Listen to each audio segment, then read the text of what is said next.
everybody. This is Skeet. I am Mushin Mikey. Rock and Roll Roundtable. Proudly presented by Moshman Media.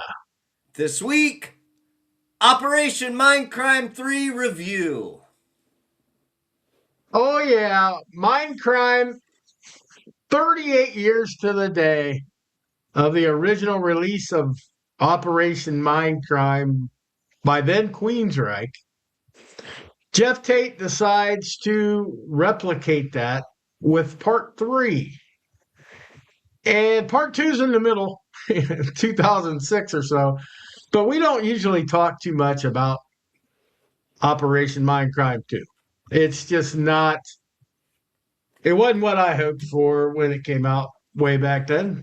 And I was really looking forward to seeing what Jeff Tate and his band would do with another part of the story of Dr. X and Nikki and Mary, and see if it would conclude it or if it was just an ongoing saga that he could always add to if he wanted to.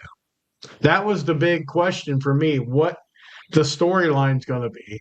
And of course, how good's the music going to be? Because I think Operation Mindcrime 2, the story was there, but it just, the songs weren't very good, in my opinion. So that's what let me down with number 2. So we go to 3, 38 years later. I listened to the hell out of this thing. I listened to it the first time, and it was like, okay, that's better than it's as good as I thought it could be, put it that way. So as I listened to it this week, boy, I tell you what, it's probably up to number 3 on my concept album of all time. It's right there. It's different. It's not my normal MO, but it's not Queensryche. That's what I got to tell myself. This is Jeff Tate, who has done Queensryche stuff a lot, of course, but he has solo stuff. He's had the same band of people for many years now. They've done several albums. So you get into it, and you got to keep that in the back of my brain. Yet it's Queensryche-ish, but the storyline, at first you caught on to it before I did. I was trying to struggle after the first listen through. Okay, is this his regret story? Is it Nikki's regret story? I'm kind of, because you had hit me up and said, "Hey, what happened here?" I thought Mary was dead. And I was like, well, she is dead. And as we went through, I said, well, I'm going to try to dig in a little bit deeper. But you had suggested that maybe it's from the point of view of Dr. X himself, the mastermind, the mind crime is his life kind of thing. His life is mind crime is his life, which is a saying in one of the songs. And yeah, that's what it is. It's written from the perspective of the cult leader, or whatever you want to call him, that goaded Nikki into doing these horrific murders, basically, to venture to get his, agenda, I guess, his agenda to the world, change the world, try this stuff. And the other part of the whole album that we can get into it track by track, but the other part is Dr. X's connection with Mary. After I heard it a few times, I said, okay, that's it. That adds another element to it right there. What his relationship, not just Nikki's, but Dr. X's relationship with Sister Mary and the whole thing. So we'll start it off. Again, this says like 3. I think there's 3. 3 like interludes. They're not really songs. They're just instrumental, or sometimes with words, spoken word, preludes to a different song. And much like, the opening for Mindcrime, the very first song is not a song. It's just a musical interlude. So what I say, if we're going to rank this out, and we haven't discussed whether we want to do that or not, but I say we don't rank the interludes, which would leave us with 10 songs. Okay. And we could maybe rank it that way. But the scene of the crime, it's just an interlude. I can't really say it's like, oh, this fantastic. It's not like the beginning of. It's definitely not as big of a build up as the original Minecraft.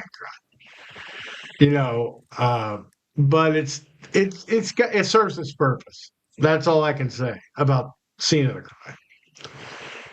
So, any thoughts you got, and then you can do number. You can do the second. It calls back to Operation Mindcrime, the original.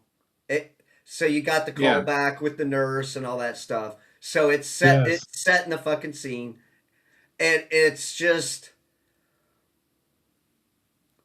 uh, it's cool because it's setting it up. So I mean, for an Yeah. intro to a fucking album, it's kind of setting the scene, but it doesn't go too far into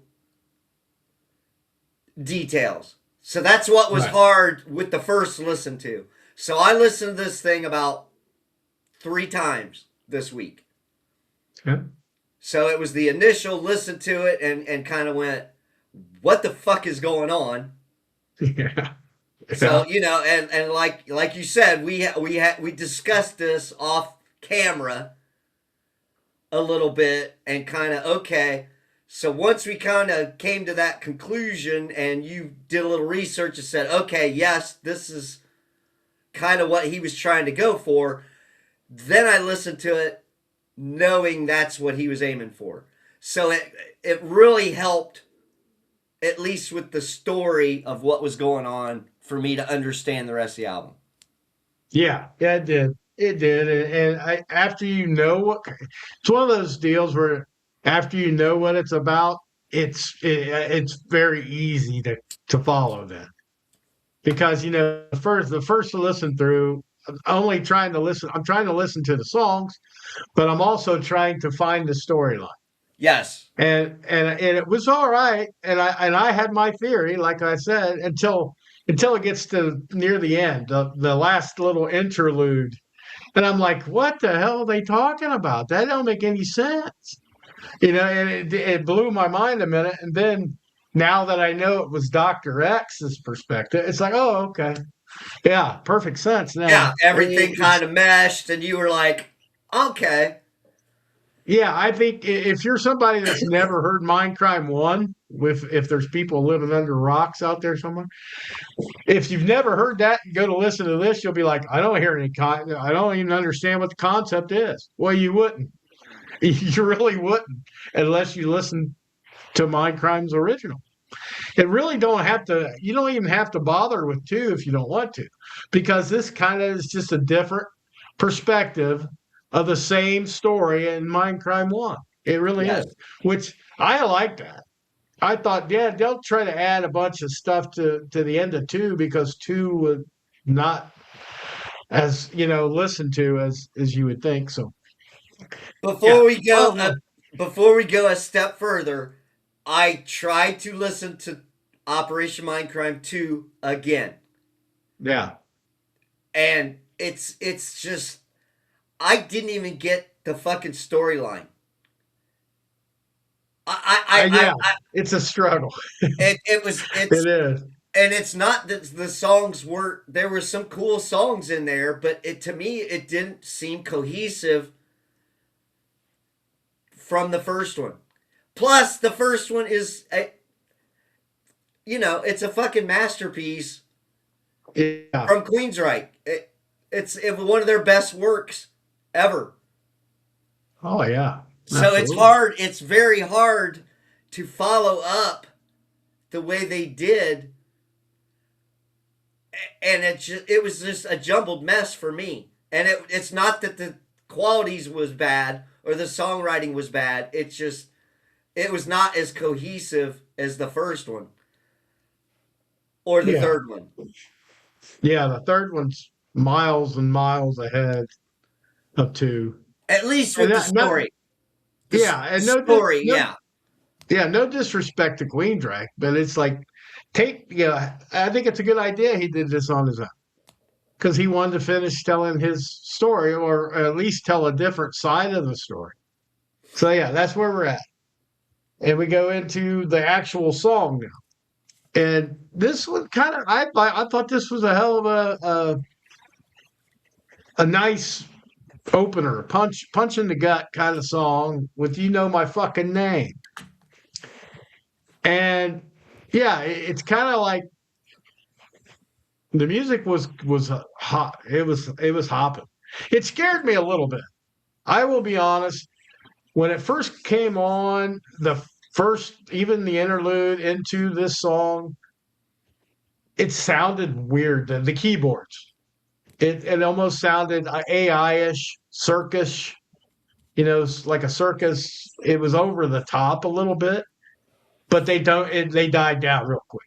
They went down, and this was a strong song, dude. I thought this was a fucking solid 9.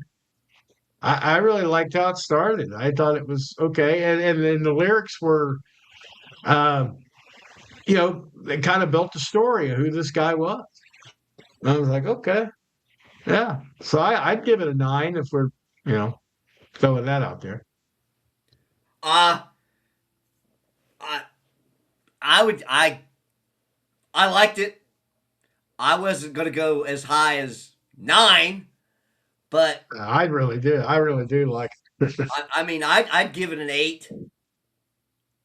Okay, So, fair. you know, but I'm still warming up to it. So on the third listen, I was warming up even more to the songs. So this thing Yeah. is brand fucking new, basically. Yeah, yeah. We're So talking less than 2 weeks old when this show comes out. yeah, So so yeah. when this comes out, it'll been out a couple weeks. Yeah. So just keep that in mind out there. And yeah, I'd give it an 8. Okay. Uh, the answer would be the next one. Mm-hmm. I'm gonna go. I'd give that a 7 right out of the gate Good. because Uh of the story. yeah. So again, it made Yeah. more sense. Yeah, because he's basically saying that people are searching for this leader, this change, change the world kind of guy. I'm him. I am him, kind of thing. And I've listened to this a bunch, so I guess maybe I got this small advantage, but that's a 9 again for me. Okay. I like it how it's very catchy. It's hard and heavy enough that yeah, I thought, man, it's a good song. Again, the songwriting is impeccable. It's there. So then we go to Vulnerable, which is a slower song. I don't know that you call it a ballad. I just call it a dramatic song, maybe. Yeah, it's kind of like a dramatic, not ballady like mushy, but it's slow for sure, and it's insightful.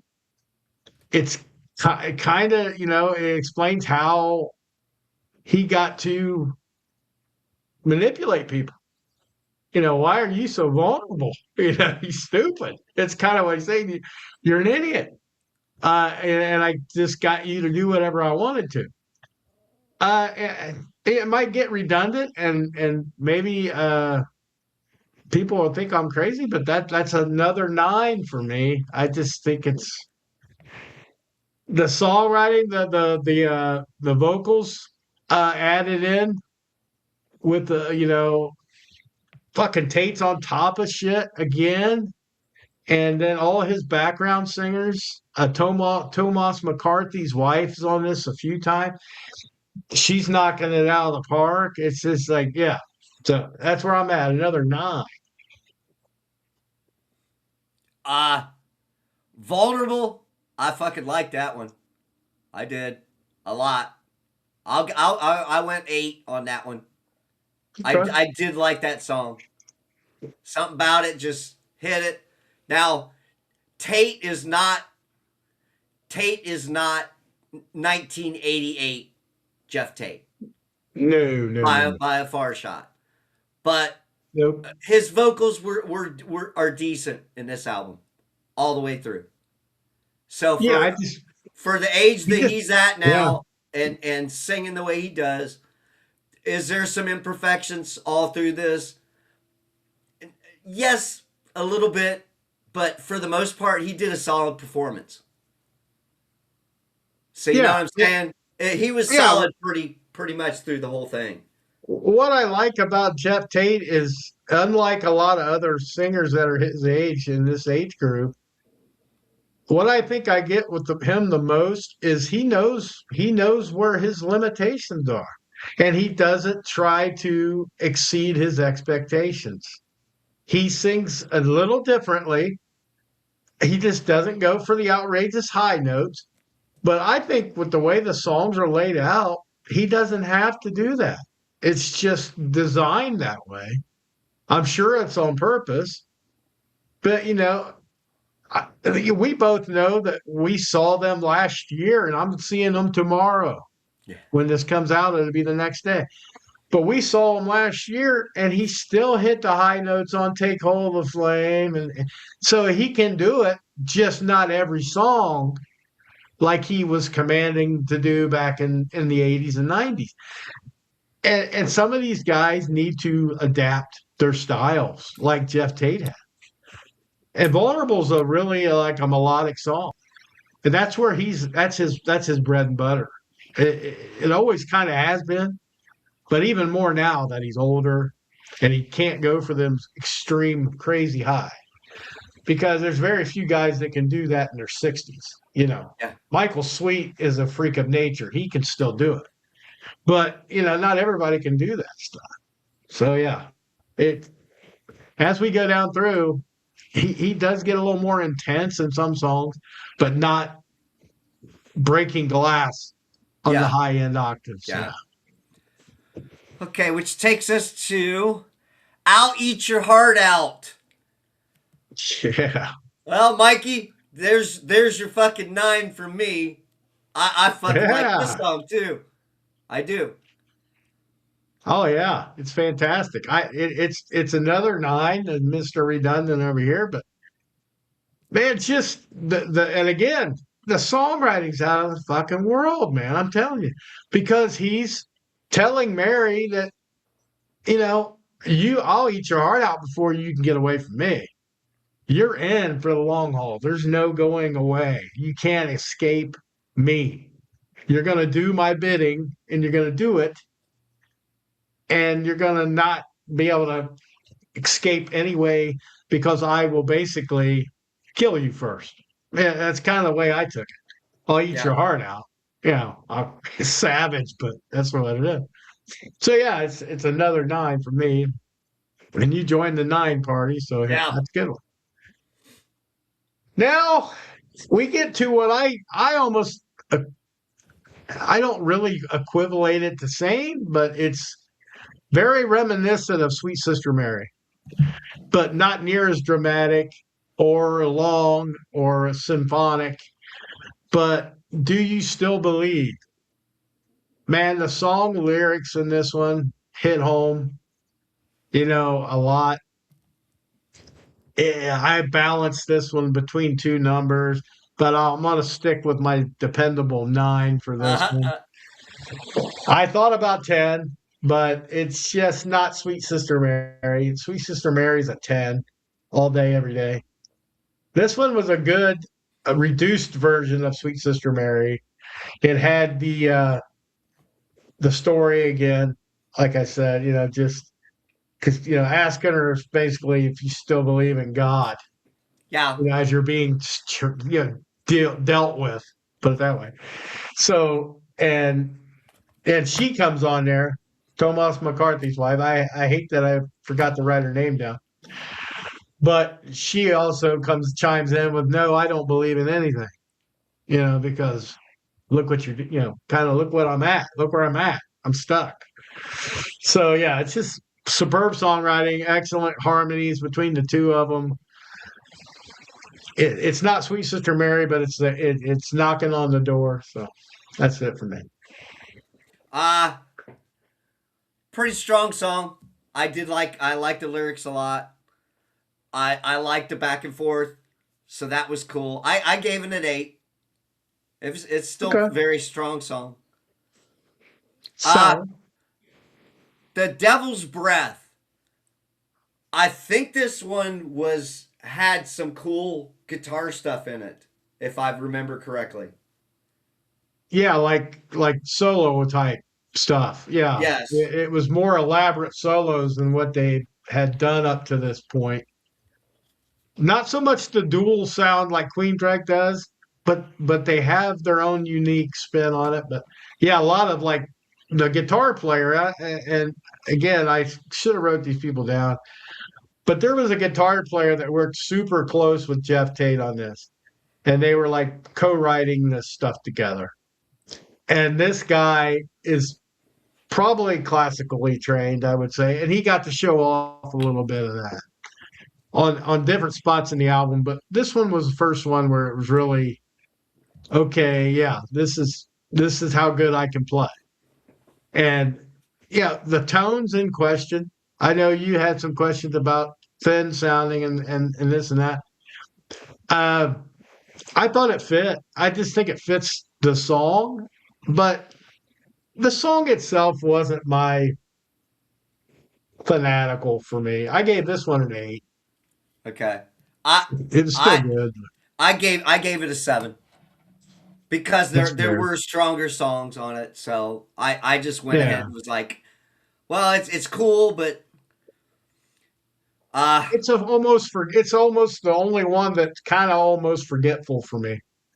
It really is. It's the one. It's like I get it was part of the song. The songwriting was still good, but it was like yeah, kind of a it's filler.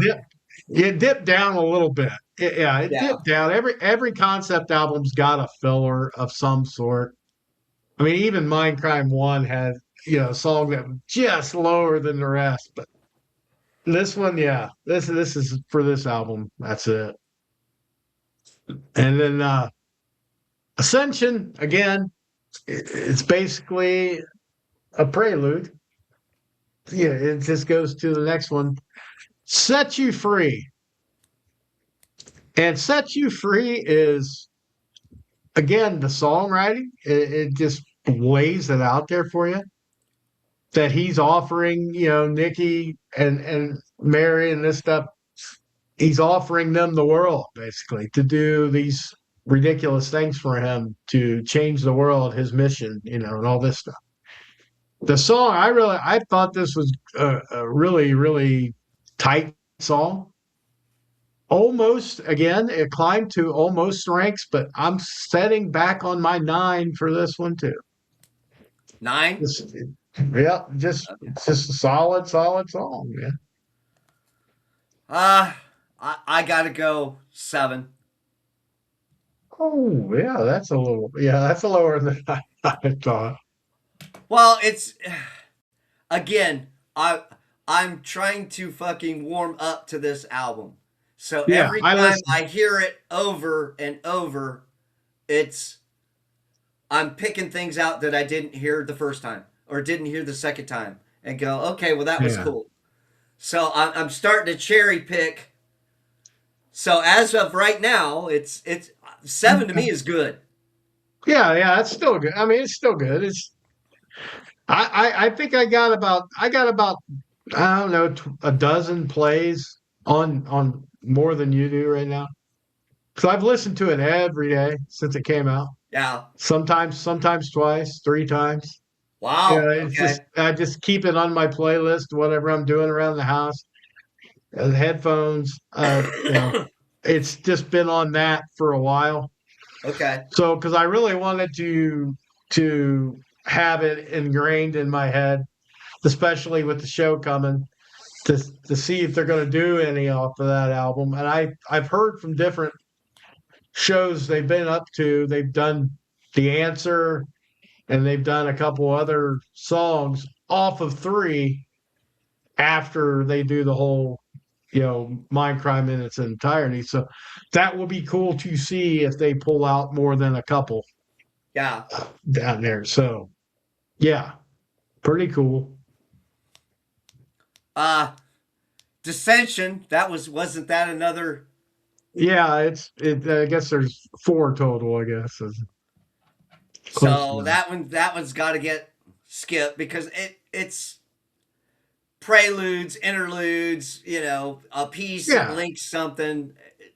It's it's cool, but okay. Let's get to the fucking meat and potatoes of this shit, as you like yeah. to say. And some of these though, like Ascension, Descension, they're not long tracks. So it's not even. I don't. Yeah, I'm one of these guys that always wonder why not just call Ascension the beginning of Set You Free, or Dissension, and put them all together. Put yeah, Ascension, Dissension, and Set You Free, and make that a song. But a lot of bands do that. They yeah. just make count it as a track list. It's fine. That goes into Power.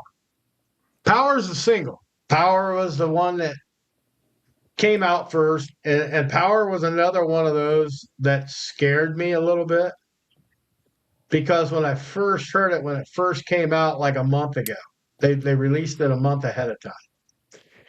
Boy, it sounded too polishy. I was like, oh my god, it sounds made up. It sounds AI. It's just and not that and we don't agree on the AI issue, which is fine. I don't care if somebody wants to do AI. But when I'm listening to Jeff Tate, I don't want there to be any Yeah. AI. And what I got to remember is he gets musicians from all over the world in his band. I think they're just that good. I really do. I mean, we both seen them live, Yeah. and it's like maybe they're just that good. But I think the production maybe went over the top sometimes, especially on keyboards, Okay. because that's where it got me was the keyboard. I was like, oh, that's just doesn't sound authentic.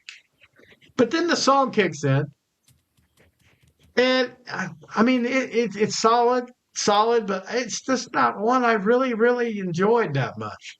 Really? Yeah, I mean, it wasn't a 9. I'll call it an 8, but Okay. it's barely an 8 because I've gotten, the more I listen to it, of course, there's some cheesy parts in it, like when the background say power. I don't like, it's just little nitpicking things that I can say, but it's an 8. Okay. I went 9. I actually like this one a little bit, but that was more of a of shining spot. So I Yeah, went 9 on that one. yeah, Uh then you get to You Can't Walk Away Now, which is also, this kind yeah, of gives you the conversation before what happened at the end of Operation My Crime 1. And after yeah, right. after we talked and then I heard it and I went, "Okay, yeah, that's fucking cool as fuck." That conversation alone was pretty badass. For the Yeah, story, it was that, wow, okay. The light bulb went yeah, on and all that shit. So, yeah. It's almost an extension of what you hear at the beginning of Sweet Sister Mary, where he yes. says, "Get the priest as well," because he tells him to kill Yeah. Mary, and then he says, "Mary," and he's like, get the priest as well." So he's just that's almost like they wanted to elaborate on that Yes. bit of that part. So they made it like a phone call, like a phone conversation, where Dr. X basically is telling him, you're not walking away from me, and I gave you everything. And of course Nikki's response is, yeah, you gave me a needle, He gave me a needle and a gun, and Dr. X said, well, yeah, you were a junkie, you were nothing. Yeah. He Yeah. basically tells him, I used you and manipulated you, and now the only person left to get out of the way is Mary. So you're gonna kill Mary, the senator, and all that you already killed. Fine, you need to kill Mary because she's the liability now. She's in the way. And of course, Nicky doesn't want to do that because he's infatuated with Mary. So yeah, it all just in that minute phone conversation kind of opened up a lot, and you're Yeah. like, wow, okay. Yeah. So the back and forth was cool. Yeah. Jeff Tate was playing the part of Nicky. I don't maybe he was doing Dr. X too. I don't know, Yeah. but it was the back and forth banter, and then it heads into the final song. The final song on this album, boy, it leaves a lot of stuff open, if you want to say that. Yeah. But it was the weirdest song on the album for me. Not because it's bad, not because it's goofy, but man, it starts out, it almost sounds like Pink Floyd. That's the saxophone and the Us and Them, the song Us and Them by Pink Floyd automatically put me in that vein Yeah. of the music and stuff. And then when Tate comes on to sing, this is a strange thing too. David Bowie pops up. It's like, boy, he's covering everything. And then there's parts of the song where it's definitely Tate, you know? Yeah. It's like it drew from a lot of influences here. And before I finish this song, I got a side note real quick. I Okay. did not know Jeff Tate played saxophone. I had followed Jeff Tate since 1982, and I saw a video recently of a concert they were doing, and the Thin Line. They were playing the Thin Line off Empire, and the dude had the saxophone. He was playing the saxophone. It's like, okay, that's cool. Sidebar. He might have played the saxophone on this song. I don't know. But this song for me it could leave the door open because what it is Dr. X saying, he feels bad about the Mary thing because, he was like, how could you have loved a guy like me? A monster like me, the name of the song. And he's kind of putting himself down. It's like, what to me, he's thinking, what the hell did I do? The one person that loved me for me, and I could have had a different kind of life with her, and we could have been happy. And I blew it. And I had this drug addict minion kill her. You know, and that's how much of a monster he really became in his brain, in his own mind. So I thought it was an interesting way to end because it doesn't end the story per se. It No. just ends it just ends his perspective on what happened. So if Jeff Tate wanted to Mindcrime 4 and go into and recreate Mindcrime 2 and say, we don't need that. That Yeah. Mindcrime 2 is not one we're going to deal with. And do another Mindcrime to finish the story of Dr. X. Maybe Nikki kills Dr. X, whatever. But it didn't close the door. No. But it also closed the kind of chapter of Dr. X because we know exactly how he thought he wanted to change the world. He came to power. He recruited Nikki. He had Mary, that he had his prostitute lover that he'd had that went into whether she went into the priesthood, whatever, or the sisterhood. He had known her. He loved her, but he still had his mission to accomplish. So he had her. He had her killed by his drug addict minion guy, who was a part of the agenda, part of the revolution, you know. And so, yeah, I thought it was a great way to end it. The song itself was like not a banger. It wasn't really. It was like Us and Them. Kind of reminded me of like a real ballady kind of song. I can't give it a 9. I'll give it an Okay. 8. But I Okay. mean, it was an interesting end to the album. Put it that way. Uh, I did give it a 9 because it was different and it actually fucking left me wanting more. Oh And yeah, yeah, it did. that's Yeah, why I gave it a 9 cuz I'm like you fucking dick. Now I want to know more. And it when it ends I'm like that's fucking it? That's yeah. fucking It, it. it reminded me of the Sopranos ending, where you're building up to the end of the Sopranos. I watched that every week for years, and they're playing "Don't Stop Believing" on the jukebox, and Tony looks up, and the screen goes black, and you're like, What the fuck was "Did my that? cable? Did my cable just go out? What the fuck?" Yeah. And that's how the show ended, and it's like I don't want to really say it's a bad ending to it's a cliffhanger.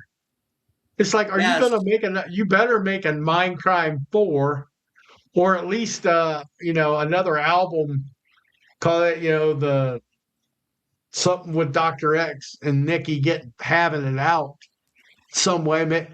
And you know what's sad is they probably could have done that in Mind Crime 2. I wouldn't know. I can't listen to it. I Yeah, struggle to listen to Mind Crime 2. I know So Mike. It's if they did do that in Mind Crime 2, sorry, Queensryche. This was this should have been Mind Crime 2. Yeah, all those years, yeah. this would have been fantastic as Mind Crime 2. But I still love it, man. It's a 9. I mean, all the stuff added up, I know it's going to add up to 9. So I'm just going to call it a 9. Damn near perfect. Like I said, it's number 3 on my list, behind Mind Crime, the original, and I have to always put my concept album ahead of them both. It's just because I wrote it. It's not any kind of musical talent thing or singing ability or nothing like that. I wrote it, and that's always going to be number one. But yeah, those two back to back, and Tate really did this one justice. Yes. I was so nervous about it, but no, he knocked it out of the park, man. It's just fantastic. I'm gonna give you your our totals here. So Mikey, Okay, you ended up with an 8.6. So that's nine. technically that would push it up to a 9. And Yeah, I ended up with an 8. it's fair. Just straight Yeah, up 8. So yeah. it, I mean, and probably by next week I'll be at 9.5. There'll be a couple that Do You Believe will probably hit a 10 status. I like Vulnerable a lot. It'll yeah. probably hit. Yes, I They'll did creep like up that one. there. I think there'll be a 9.5 area with Mind Crime, the original. I think it's damn near as good. It's not as heavy, but man, just technically sound. The story's great. So I Two I thumbs up. I've seen some rumblings here and there, just a little bit about it.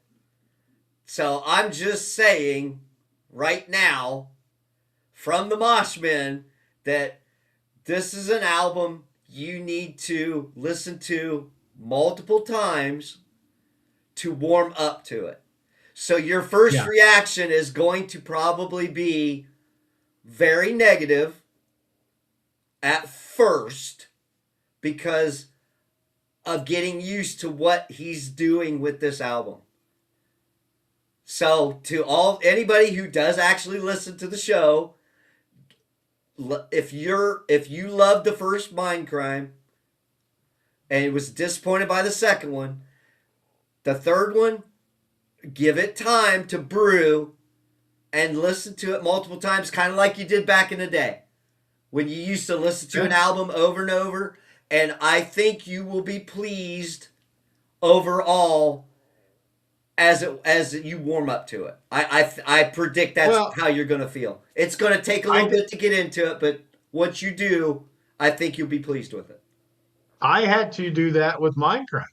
To be honest, it's like it was so much going on. The chanting at the beginning and the little Dr. Blair, Dr. Blair, Dr. J. Hamilton. I'm like, what in this world's going on with all the little drop in interludes and stuff, and not even knowing when it first came out, I had no idea it was really a concept. I mean, I didn't know. Yeah. So I had to listen to it a few times and say, oh, okay, there's Dr. X, the man with the cure, and Nikki, who's the disgruntled young man, and Sister Mary, the prostitute turned nun. And the So priest, yeah, and the and the priest, priest, you priest abusing her for what he did and all that stuff. So yeah, there's a lot to unpack. So it's the same with 3. There's a lot to unpack. And if you don't go back and listen to Mind Crime 1 and get a full going on of that, that's what you need to do. You need to listen to Mind Crime 1 and get it back in your head fresh, and then listen to 3, and then understanding it's from Dr. X's perspective will save you a listen, actually. yes. Because if I'd have known it first, the songwriting becomes exemplary. It's just fucking crazy good, man. The songwriting is magnifico, whatever that guy that is helping him with write it. And it's like it's just, I mean, maybe it's because I'm a huge Jeff Tate fan, but I really think this is fantastic. I just do. It's a breath of fresh air because I haven't liked a lot of the stuff coming out lately, but man, this one, I'm glad it's as good as it is for Yeah. me. So yeah, I think it's a good way to sum it up. Really. yeah, I can't wait to see it. Gonna see them anyway. Maybe next year he'll do a all the way through Ah, 3 and 1, 2, and 3, and 2. I can go to the merch tent or something, but yeah. run them all. Run 1 and 3 together. Just do them in their entirety. I That would think fucking kill. it would be if he would wait to let people fucking warm up to it, and then Yeah, that's why. possibly do that. That would be a pretty good show. Yeah, just give it a year. Give it till Yeah. next summer or something, and whip out try a few dates. You can come back to Ohio and try it if you want to, or to Fort Wayne, over in Indiana. I'll go to Indiana again. Yeah. Yeah, that's fantastic. I just get out and listen to it, and listen to it a few times. Give it a chance. Don't disregard it after a couple songs or something. So, All right. Well, that ought to wrap it up for this week. yes, sir. All right. This is Skeet. Moshin, Mikey. See ya. Peace out.